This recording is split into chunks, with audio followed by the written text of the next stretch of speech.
Hello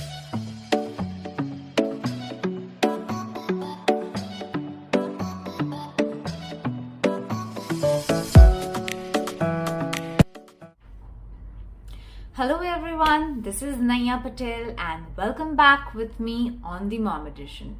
So today we are going to discuss some of the problems that a breastfeeding mother could face. Breastfeeding is a great bonding experience with your baby, but we have to prevent certain problems that could occur, and if we know beforehand what we could do if we end up with having the problems or prevent them completely, that's a great way. So let's get quickly into it and ensure that we have the most comfortable and enjoyable breastfeeding experience.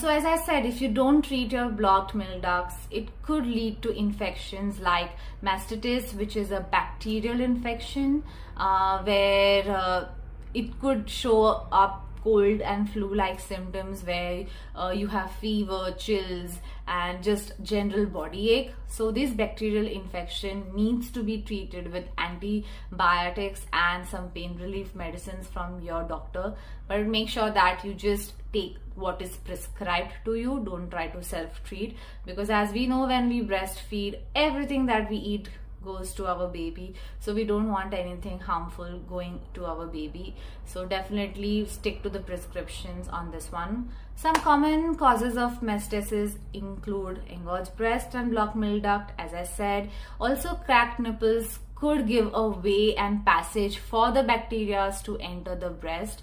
It could also be that if we are weaning off our baby, if we have abruptly and suddenly stopped feeding, the collected milk in our breast is pushing the breast tissues and causing inflammation.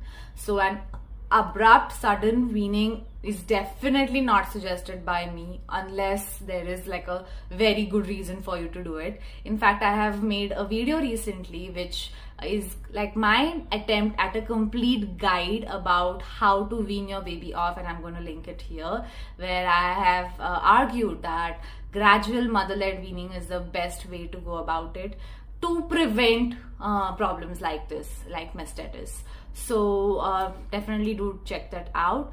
So yeah, if you have noticed that you are having engorged breast and it is very painful and that you are having cold and flu-like symptoms, definitely ring your doctor up.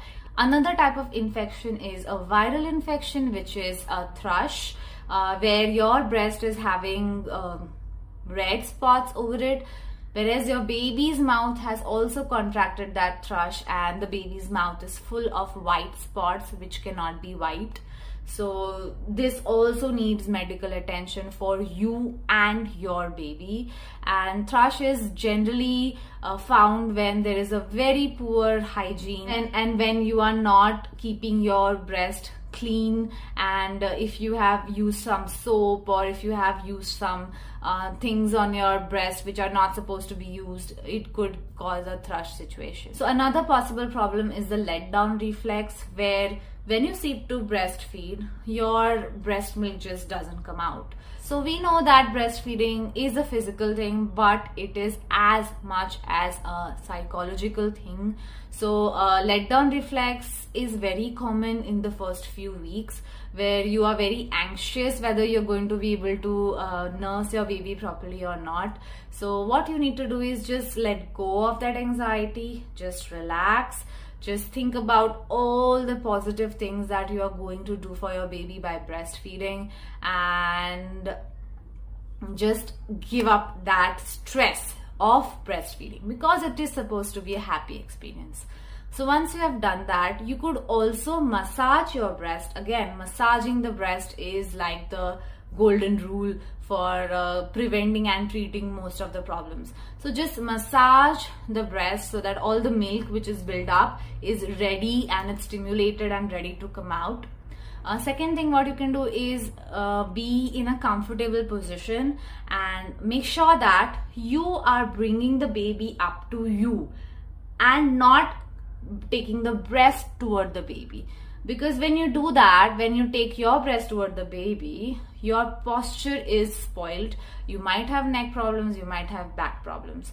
So the best way to do is take like a couple of pillows and put it on your lap and put your baby on the top of the pillows, high enough to reach your breast. And there are generally breastfeeding pillows available in the market of various shapes, and they are also very helpful. I have used a breastfeeding pillow and I swear by it. So definitely a good investment, which could help you and your baby be comfortable and combat this letdown reflex. Another thing you can do is use warm compress on your breast along with the massage, and that would also help with the stimulation. Or you could just compress a certain milk by your hand, or you could just pump for initial 1 or 2 minutes and let all that milk get stimulated and then feed your baby. Probably that could help you with the letdown reflex. So remember that letdown reflex is different and could vary from women to women. It just takes time and patience for you to understand what works for you and what works for your baby. So don't get demotivated. Stay on track and make sure that you nurse as many times as you can. Another problem that could come while breastfeeding is anatomical problem, where you have like a flat or inverted nipples. So like instead of your nipple protruding out like this, it's actually flat or it's inward. So when you press your breast, the nipple actually goes inside instead of coming outside. So I personally I have not experienced this, but I have seen many mothers with inverted or flat nipples successfully breastfeed their children. It just is that you need to find things that work for you if you have that. So what you can do is experiment with various positions, make sure that you have a good latch, and eventually the baby will also learn how to feed from your inverted or flat nipples. You could try breast shells or nipple shields, which are like a plastic silicone thing, which are supposed to suck your nipple out and enable the infant to feed better. So you can try that out, but make sure to sterilize it and boil it, or whatever method you are using to sterilize it properly, because that is going to come in direct contact with your baby's mouth, and we don't want any unwanted germs on that. So in conclusion, breastfeeding is a wonderful experience, but there are certain problems, and if we learn how to prevent and treat them, we could escape all those uncomfortable situations and make breastfeeding comfortable and a loving and a bonding experience for us and our child.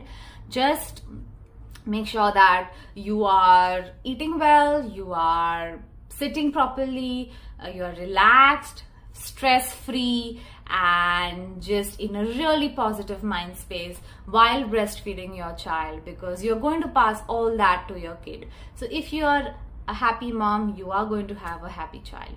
So hoping that you found something useful over here, and waiting to see you next time. Bye.